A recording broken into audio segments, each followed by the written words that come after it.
Welcome, everybody. Hey, hey. Work smarter where you want.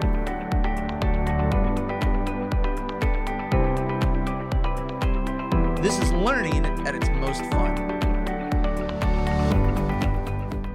All right, it's that time, everybody.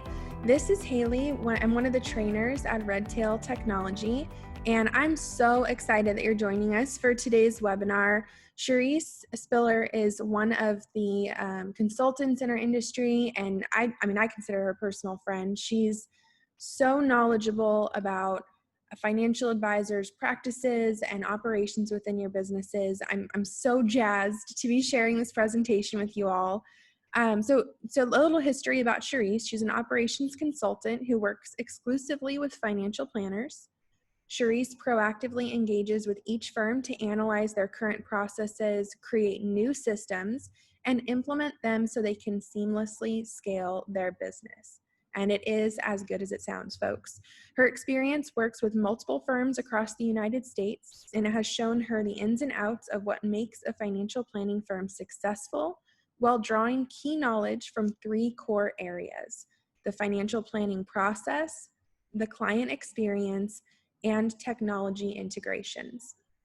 So here at Redtail, obviously, is one of your technology tools that is so important, and we're all about the client experience as well. In a short time span, Charesse has been invited and spoken at both the FPA and TD Ameritrade National Link conferences, and has been featured on various publications in the industry as well. She is the founder of Level Best, and we'll talk more about that at the very end as well. Today, we're going to be talking about building an onboarding process that pleases. And again, I'm just really excited for this. So without further ado, I'm going to pass the baton over to Charesse for our presentation. Thank you so much, Hayley, and thank you all for joining me today. I'm tuning in from Houston, Texas. So I've been in Houston for 2 years, originally from Pittsburgh, PA. So I'm having a lovely winter right now, and I hope you all are doing well.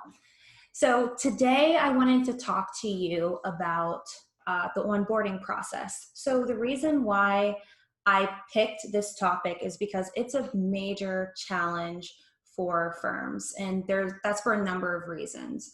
You may be struggling with your onboarding process because you may be challenged with delegating to other team members, or it could be that you're in a slow and steady phase in your business, so you're not onboarding as often as you would like to. So every time you get there, you're reinventing the wheel.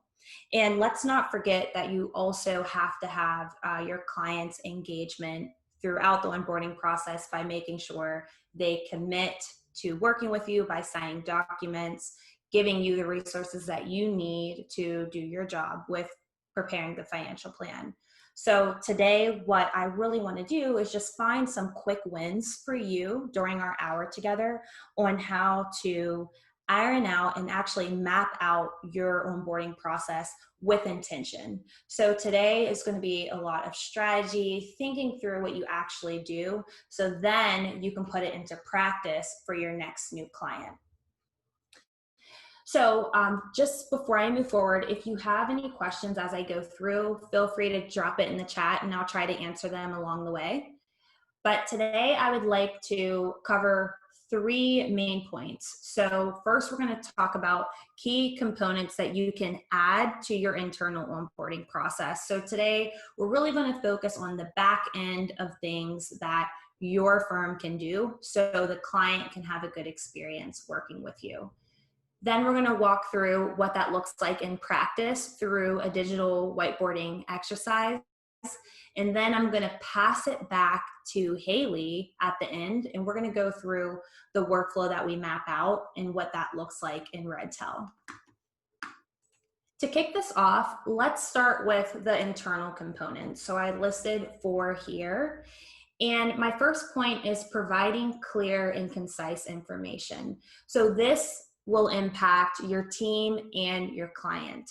So we're going to talk about what information you can provide to your clients to ensure they understand what services they are obtaining from you, what they'll be responsible for, and how they can communicate with you throughout the client journey. That ties into setting expectations. So you want to make sure that you are clearly communicating what you're responsible for and what you expect the client to be responsible for. This is really important right now with firms working primarily remotely. It used to be easier to collect documents from your clients. They could stop by your office, drop off the statements, but now you really need your clients to put their best foot forward when it comes to the data gathering process, which goes into my next point. Mastering the data gathering process isn't only going to rely on the client, but a lot of advisors want to figure out what's the best approach and how to make things seamless when collecting information from their client. And then finally, we have think beyond client onboarding. So when you're setting expectations with your clients and when you're helping them onboard, what can they expect with you over the next few decades? As the financial planning industry, you want longevity in your clients, so you have to make sure that you're communicating that upfront for what that would look like with them. Going into more detail about those core areas, I want to cover a few quick tips for the clear and concise information. So when you're thinking about what information to provide to your clients, the first thing you want to do is be prepared. So in practice, this could look like a new client toolkit for you. So this may be systems like a document checklist that you provide to clients. If you have any email templates, so when someone emails you and says, yes, I want to move forward, what do you have to do? So of course you need to send the agreement, send the invoice, whatever that process looks like. Try to find key deliverables that you can standardize to provide to your clients. So a getting started checklist could be number one, and just really make a list of everything the client needs to know about working with you and how to get started. Providing actionable resources is something I believe our industry is really good at because we're collecting so much information up front. So this could be information about your technology systems. So if you had a intro to technology summary, just summarizing what systems the client will have to utilize. So it may be the custodian, the financial portal, the invoice software. Most of the time, a lot of advisors will put any system that the client has to interact with, along with providing information about the cybersecurity of the systems, which is important as well. When you're thinking about what to include in your new client toolkit and what resources to gather, just remember not to reinvent the wheel. I find that a lot of advisors will do this because you're very eager to make things easier on the client and on your team. So you'll have someone map out all these different resources for you without going to your key vendors to see if anything's already readily available.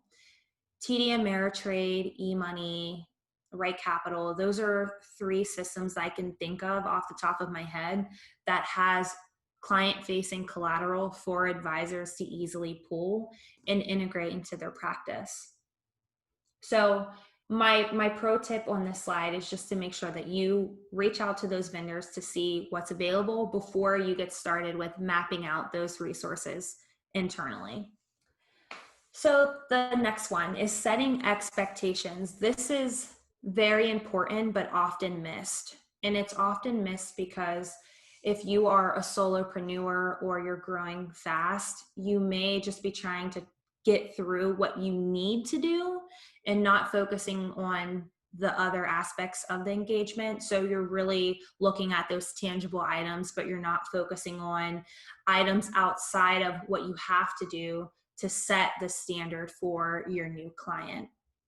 I recommend really creating a communication schedule, and this can be a combination of things. So as planners, you may be thinking about your meeting schedule, which is very important. And I think when you onboard a client, you should meet with them and set up that meeting schedule with them, but also with your team internally.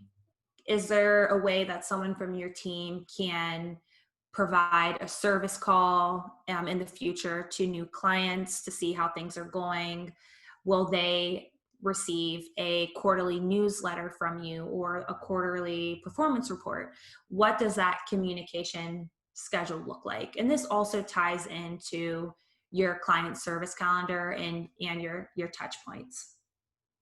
From there, you also want to set up a primary point of contact. So for couples, are you CCing them both in communication? Do they have a joint email that they prefer you to email instead?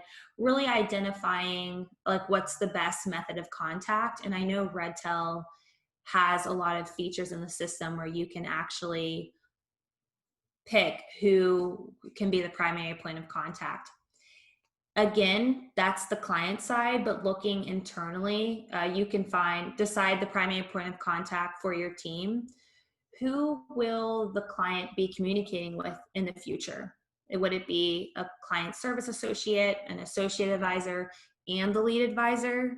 If it's more than one person, when should the client reach out to the associate versus the advisor? So just really setting those expectations to the client to know, hey, I'm not the only person you're going to be talking to. My associate may reach out to you, or my assistant may reach out to you for scheduling. But anytime they need something, they should know that it's a joint effort. And then finally, add time to allow your clients to provide feedback. I've seen most firms adding a client onboarding exit survey. So just getting a pulse check on the client to see how they felt about the experience, whether it was the technology that they set up or was the team friendly throughout the client journey. Just asking those questions to ensure that your client onboarding process is still successful. And then my recommendation for setting expectations is to consider creating a new client welcome packet. So in a new client welcome packet, and this is touching on the previous slide, but some things that you can add into it and that I see in the industry would be a document checklist, a new client welcome letter, tools for success. So really listing out what technology systems that you use on an ongoing basis that the client can leverage, a list of team members that with their contact information that they can reach out to, and many more ideas that I've seen. The service calendar is another good one. So just really mapping out your timeline. So if anyone else has any recommendations that they find successful for the new client welcome packet, I think that would be great to add in the chat so we all can share resources with each other. Okay, so this takes me into the data gathering process. This is probably the most time consuming part of onboarding because you have to ensure the clients send you everything that you need, and there may be some back and forth. So my first recommendation is ask only for what you need. Now this involves your team. Most of the time when you're doing the data gathering process and you have support on your team, the lead advisor is not doing this. So when I explain this, think about how you can train other team members along with how you can make the process better. So my background's in planning, and I've had experience actually doing a lot of the things I consult on in practice. So when I say ask for only what you need, we know that with a tax return, you can get a lot of information from there.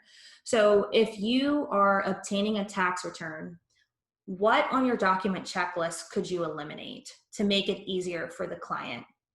So think about that. Data aggregation is huge. So if you're having clients link accounts, do you necessarily need a bank statement?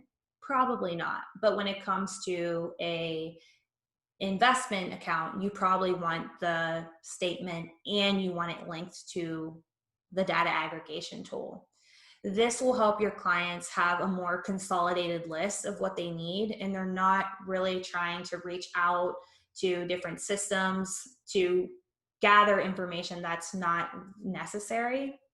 And I would say the caveat here is if you do consolidate the list, educate your team on how they can feel empowered in this process and what they should be looking for when they're collecting information from the client, so they can be resourceful without you always looking over their shoulder, and you can feel confident focusing on what you need to do as the lead advisor. Secondly, you want to determine how you want to gather information. So this is up for discussion. So right now where we're at in the world, we're all used to working remotely, which wasn't the case last year.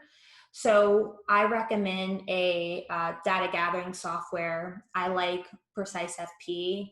It is industry specific, and they have a lot of built-in forms already for our industry. Another alternative would be if you have clients who prefer to mail in documents. What does that process look like? I am someone who tries to plug into firms to help them make their process as efficient as possible. So if someone tells me I work with a client base who's not tech savvy, or I work with a client base who's concerned about cybersecurity, then I will help you find a workaround. And that may be mailing a stamped envelope with that document checklist to the client, or collecting information over the phone, whatever that may be, to make it work for you. And with that, I do recommend a data gathering software if you can. Another option would be when it comes to onboarding, is having a mutual commitments meeting. So in a mutual commitments meeting, you just tell the client, during this meeting, please bring in all of your statements, and we're going to go through all the e-signatures and documents for you to sign to onboard you as a client. So that's another way that you can do it to eliminate people mailing in documents and just waiting for things to get returned to the office. When it comes to establishing ongoing reminders, this is where I'm guilty for it. The ball can be dropped for the firm. So we can't expect clients to send in everything proactively, because clients are people. So everyone's not predictable. So I want you to have ongoing reminders in place so you can remember, hey, we need to follow up with this person. And I recommend making a schedule. Like, what's your follow-up schedule? After you give someone all of the onboarding documents, how often are you going to follow up with them to ensure it gets completed?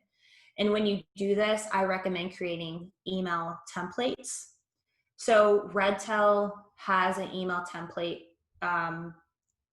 system that you can store your email templates in, and you can also send them from the system, which is really cool. And if you couple that with workflows, that can be how your team tracks the ongoing reminders. So you could say every 3 days or every week, we're going to follow up with the client to see if they had any questions to continue the onboarding process. When you do that, make sure you specify to your team how you want them to communicate. Will that be over the phone? Will it be through email? And also figure out who will be responsible for these ongoing reminders. So, like I said, I recommend leveraging data gathering software for this process. And I'm just looking through some questions.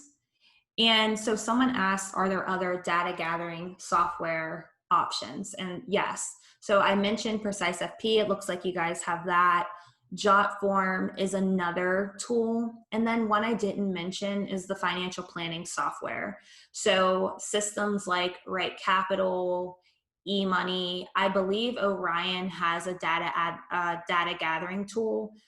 those are all systems that not only have data aggregation, but they do have onboarding features. So I'm most familiar with eMoney, and they have a 10-minute onboarding feature where the clients are prompted to add all of their assets into the system, any outside professionals, who's living in the household, any dependents, things like that. And they can add their accounts into the system without linking if that's something that clients don't want to do.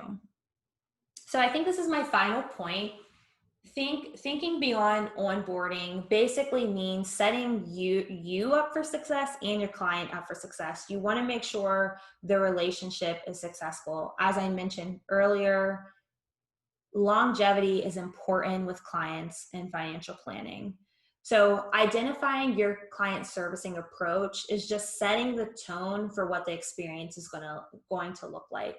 So I have advisors who consider themselves advisors who want to work with delegators. So if you're an advisor who wants to work with a client who wants to be hands off with the financial planning process, then you should have a different approach for onboarding that client as to someone who wants a client to be more hands-on and involved in the process.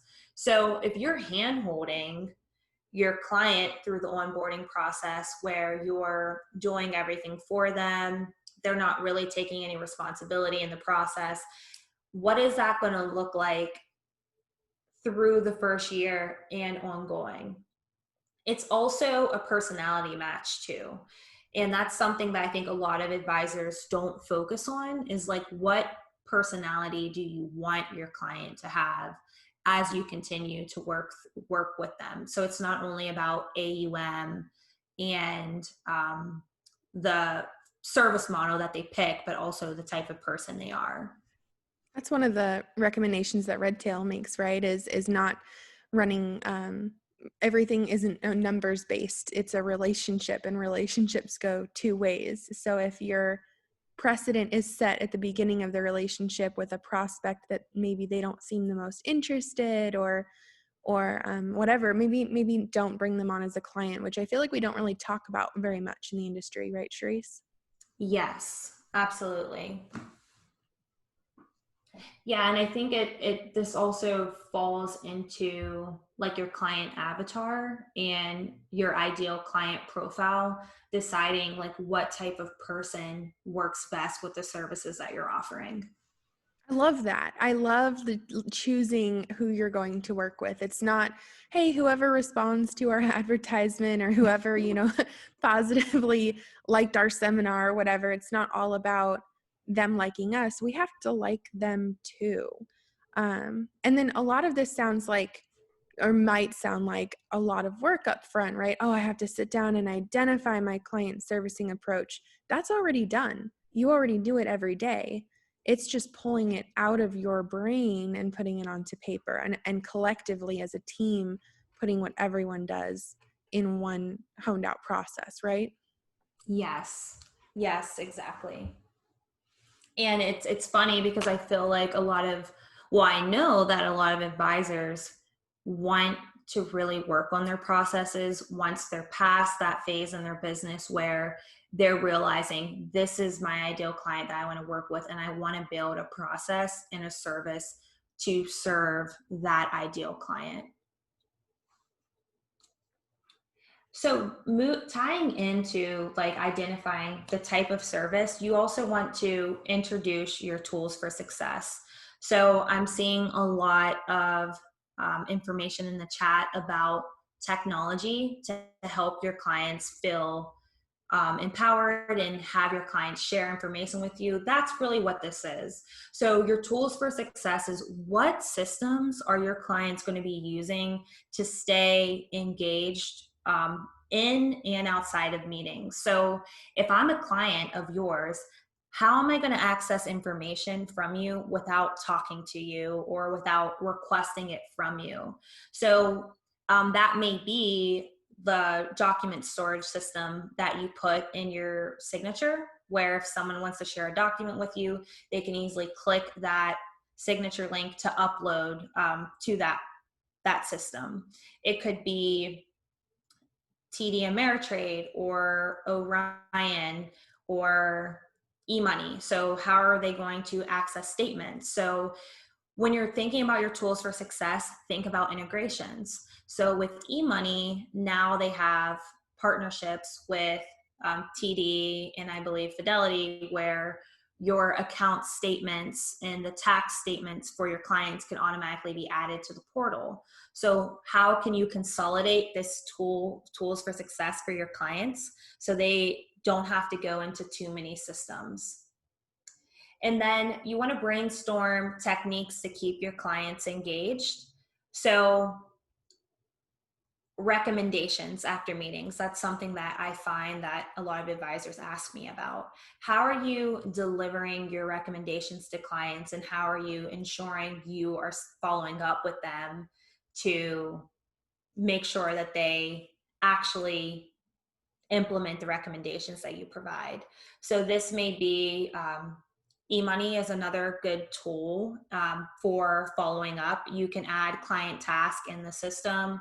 You can turn on email notifications, or you can print a report from it, or your clients can just go into the system themselves and actually check off their to-do list. Another tool I recently heard about and I demoed is called Nudge, where basically you manage your client task list, and then when you want to fire an action item off to them, you can send it to them and they can actually complete that task right from their email. Another technique would be My Plan Map, where it's another system that does not require a login, which a lot of advisors ask me. You can add your action plan in the system, and then when you want to make sure they complete the task or you want an update from them, they get reminded through the email. So think about ways that you can keep clients engaged. Some clients tell me that they don't want their clients getting email reminders. If you are a firm that prefers that route, consider having a team member do a service call for you. So maybe a month after the plan was presented or a month before the next meeting, have them call and check in with the client and say, hey, we just wanted to see how things are going. So this is not a advice-driven call. It's just saying, hey, we're checking in to see how things are going, and we want to remind you to complete your action items and provide us with an update. So my recommendation here is, if you're using technology systems for your clients, you want to assign a proper hosting platform. So that may be on your website. A lot of advisors do that, where it says client login. And when you click it, it will have the different tools that you use for your clients to access. The email signature is another great recommendation. So in your email signature, you can have your scheduling link in there.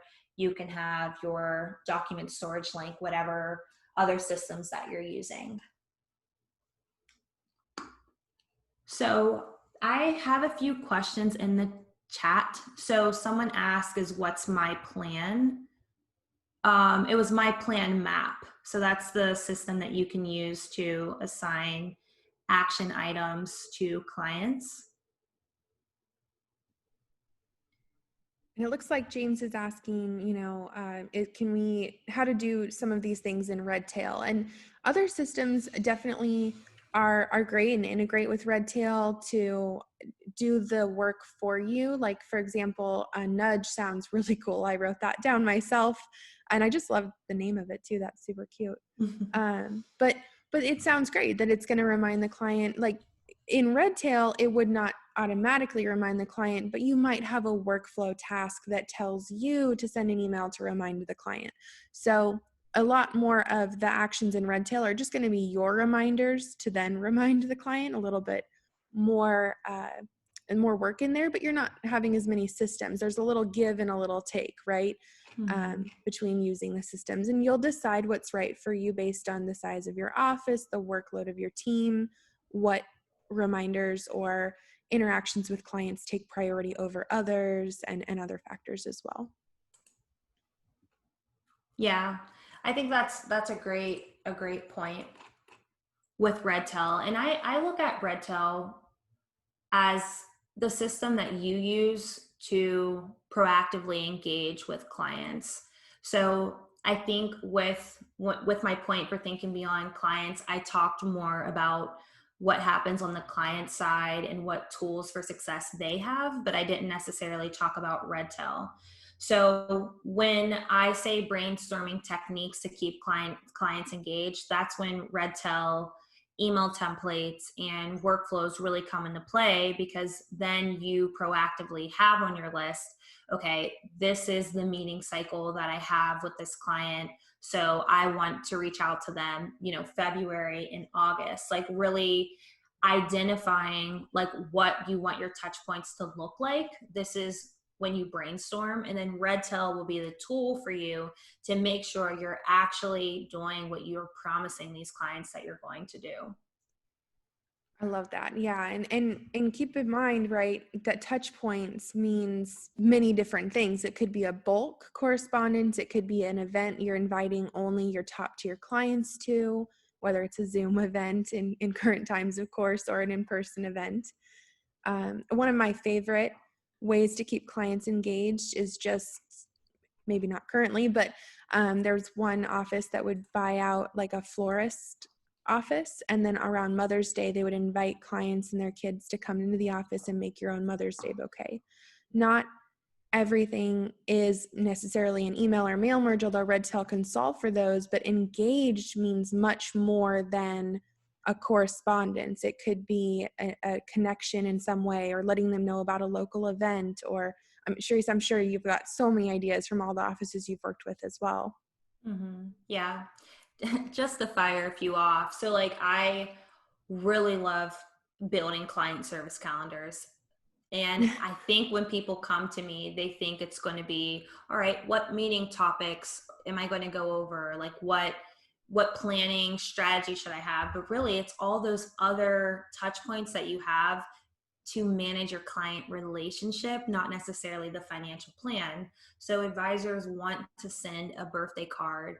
They want to remember their client's 10-year anniversary. If someone's having a baby, like what gift are you going to give them? So really mapping out those special occasions that you want to like celebrate with your clients, mapping that out, and then putting reminders in Redtail to know when those are coming up.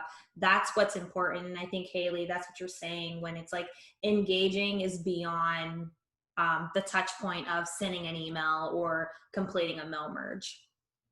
Absolutely. Yeah, that's exactly it. I just want to address one question about red capture. So Kevin mentioned red capture is a great way to send a link to a client and have them input info that feeds into Redtail.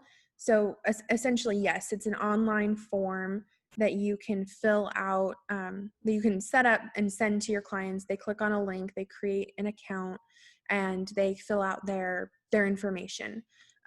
This one's a very cool integration because it was built by an advisor such as yourselves who wanted this for his practice, and then he decided to just roll it into a business of its own that integrates with Redtail. So we do have another webinar where we partnered with Red Capture, kind of presented the product, and Kevin's putting more information there in the chat, but just reach out to our support team and we can give you more information on how to contact that company as well. Cool. Yeah, I have to check that out myself, the red capture. Okay, so it looks like we don't have any additional questions. So now we are going to dive into mapping out your onboarding process. So please consider thinking about all the different aspects you want in an onboarding process, like we just talked about, before diving into what actually you have to do. So this slide is pretty much task. So if you see everything on here, these are all tasks that you may be doing in your client onboarding process. So to start this out, what you want to do is really leverage a tool where you can map out every step that you do in no specific order. So I actually built this image in Canva. So it looks like little sticky notes to me, which I like. If you're in an office and you have a team and you want to do this exercise in your office, just get sticky notes. And I would recommend giving a sticky note pad to different team members on your staff based on roles and responsibility, and you can color code them. So your associate may have a pink notepad, the advisor may have a yellow sticky note, and then your client service person may have a different color. And so then you guys can write out every task that you do for onboarding, and then you can see who's doing what in the process based on the colors.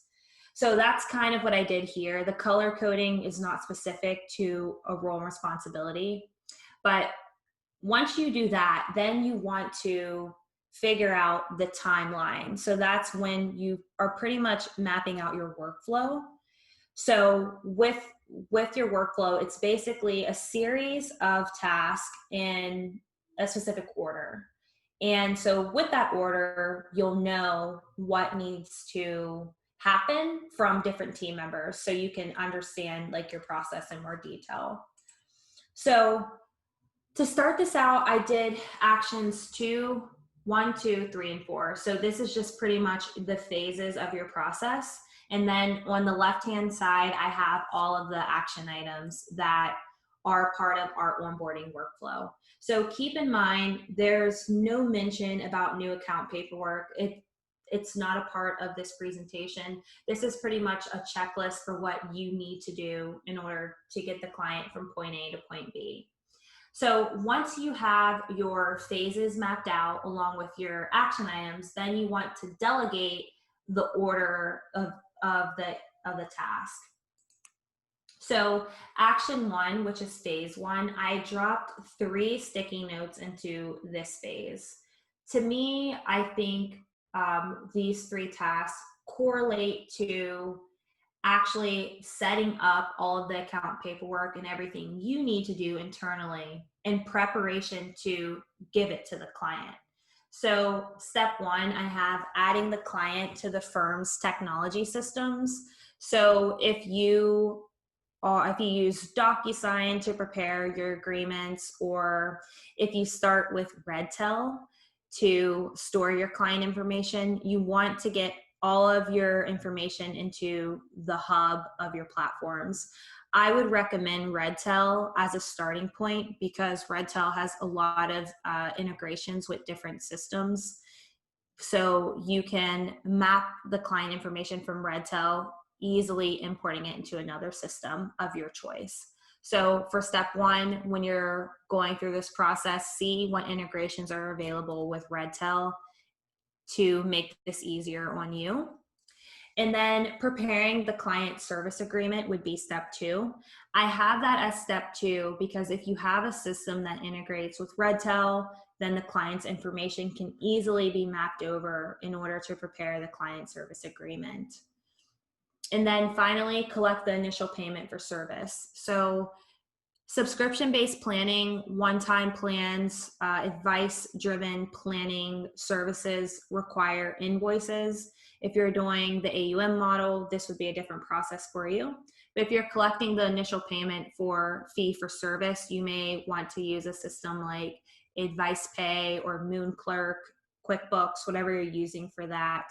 So those are the 3 tasks that you want to make sure you have completed before actually delivering this information to the client. So action 2 really just involves you providing this information to the client, whether it's in a new client welcome email or a letter, and then making sure they get it done. So this is when your reminder sequence is going to kick in along with your email templates. So after you deliver the information, how often are you going to follow up with them? So it may be 3 to 4 attempts with a few email templates or phone calls to support that process. And then that takes me into action 3. So once we're assuming here that the client has sent in all of the information that you needed, in order to move forward with what you need to do to ensure they are onboarded as a client.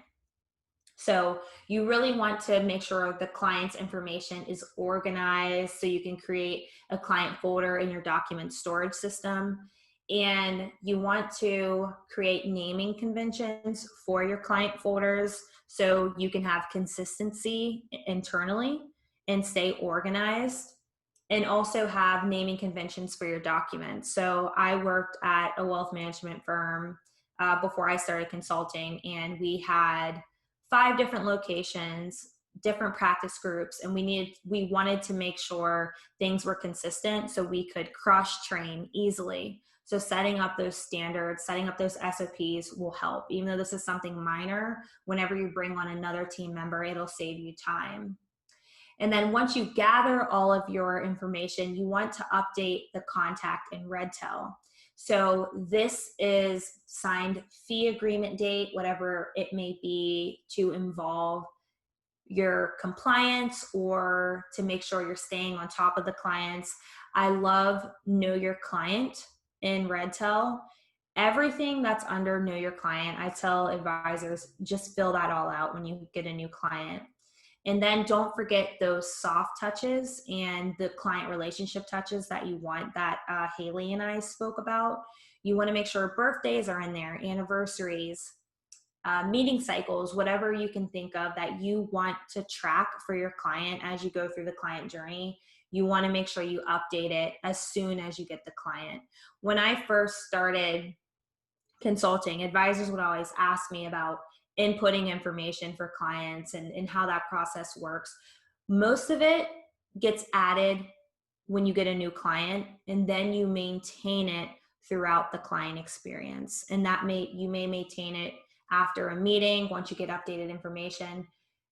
Maintaining it would be easy if you have everything added up front. And then finally, you want to make sure the client's portal is set up. So that's another naming convention opportunity for you. So when you are updating accounts in eMoney, Right Capital, Money Guy Pro, what's the standard account conventions that you want your team to list your accounts for? How do you want them to organize the client's documents in the portal? Should they be copied over to an internal drive? And then from there, you want to schedule your next meeting. So I put schedule the Get Organized meeting. So this is a meeting that Kitsis wrote about a few years ago, and he continues to talk about it. So the Get Organized meeting is basically the new data gathering meeting, but even how he explained it has evolved a ton. So basically having clients bring in all of their documents, and then you and the client getting organized with their financial situation. I'm seeing this meeting revolving around the client portal. So you may pull up your client portal and go through the statements that they uploaded in the vault and talk through the statements, talk through the accounts. With the organizer and most of the financial planning software, you could go through their outside professional contacts, who else is in their household, things like that. This process should get you up to your initial plan presentation. So we did not talk about prospecting, but we did talk about the items you need to do in order to be ready to prepare the financial plan. So as I mentioned before, data gathering is really important, and making sure the client is engaged in this process. And that wraps up my piece before I hand it over to Hayley. Are there any questions before we talk about how this ties into Redtail? There's a question from Scott. How long do you typically take to do 1 through 4? So what's the span of these 4 actions? That's a good question. So like the entire 1 through 9, or 1 through 4 sticky notes? I was going as if it was actions 1 through 4, but I guess that's a good question. I can answer it both ways. So this This is a unique situation. So we're not talking about your prospecting phase. So I haven't talked about discovery meeting, um, the investment proposal meeting, the one-page plan meeting. But this, if I say this is when someone says yes to the first initial plan, this should be roughly a month. So you've already done your discovery phase. You know that they want to commit as a client. I mean, actions 1 and 2. So this is 1 through 3 and then 4 through 5. I would say you want this to be around 2 weeks unless the client falls behind. And that's my point. Like with sending this information, I said you may send it through email or in a letter, but you may have to schedule a meeting for them to come in to sign the paperwork. So that may even push the timeline back. But this should be quick. But again, this is where your reminders are important. So making sure you're staying on top of your reminders to the clients. All right. So how does this all correspond to Redtail and and what do we do with it in Redtail, I guess is the question. So all of that is likely, like we kind of mentioned, you already have it fleshed out. You already have a process in mind, or you all already are operating through an onboarding process, whether you have it spelled out in a Word document or a fancy sticky note system or a sticky note on the wall, however you have it, I don't know, written down or not, you're already doing it. The point of this is to write it down or map it out in some way so that you can input it into a Redtail workflow. So what we call that at Redtail is the whiteboarding phase of your processes. We call it that because we initially started teaching on it using a physical whiteboard, and we would actually write them out, the steps and the tasks, and get everyone involved. My favorite way to describe it is like that old movie, 12 Angry Men, where you just get everybody into a room who's involved in a process. I love Charesse's suggestion of the different colored sticky notes. And then just put all of the tasks down in a process, put them on the wall, and then you start to define order and define timelines that go with that order as well. So once that's all done, then you have a fully fleshed out process that you're already doing on a daily basis that you're going to then put into Redtail to just ensure that everyone stays on track. So here's an example of what Charisse just went over, but in a Redtail workflow. So we've got action 1, action 2, action 3, and action 4. The names of the steps don't really matter. That's just where you're at in the process. Something general like this, naming it action or stage or transition, phase 1, phase 2, that is awesome. I love naming the steps something general. Imagine that if I asked you where you were at in this onboarding workflow, I said, hey, where are we at with onboarding Mike Clark, our client, or whoever it is, that you would say, oh, we're in action 1. I know exactly where you're at. It's a clean answer. It makes sense. And everybody's on the same page. It's not a long, complicated title. And then the tasks are going to be anything that anyone in your office is leaving their desk or leaving Redtail to do. More specifically, you're leaving this workflow to go do that action. So it's something like add client to the firm's technology systems. I have to go to the firm's technology systems to add the client, complete it, go through all the process, however many systems we have, and complete it before I can come back and check this off my list. If you're like me, you'll even add additional to-do items to your workflow just to check them off, because you get that nice little buzz when you check off a to-do item. And then same thing with action 2, you're going to send the client the new welcome email letter. Whether you're sending that email or generating the letter from within Redtail, you're still leaving the workflow and then coming back to it after the letter has been sent or the email has been sent as well. So within Redtail, to get to your workflow templates, you're going to go to your name in the top right-hand corner, manage your account, and then under workflow templates, we're going to click on that.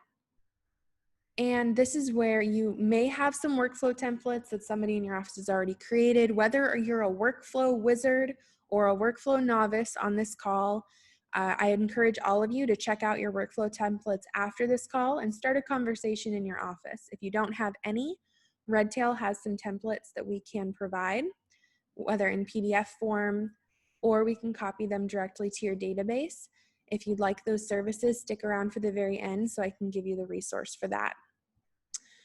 Also, if you do have existing processes, likely someone in your office has built them, so definitely check in with your team members before you go making changes and adjustments. So here's our onboarding workflow. And I know we're getting to the end of our time here, so I'll just be quick here. But this is what it looks like in Redtail. We've mapped out all of our actions with our fun, colorful sticky notes, and then we've put in our tasks within Redtail, and you can assign the tasks to different either teams or users or roles or creating users. So there's a lot of different features within this workflow that frankly we don't have the time in this webinar to go into.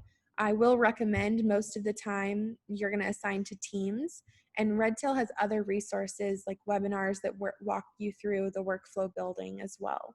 So although we won't be going step by step through building a workflow in this session, we do have those resources available on our YouTube channel and help desk as well.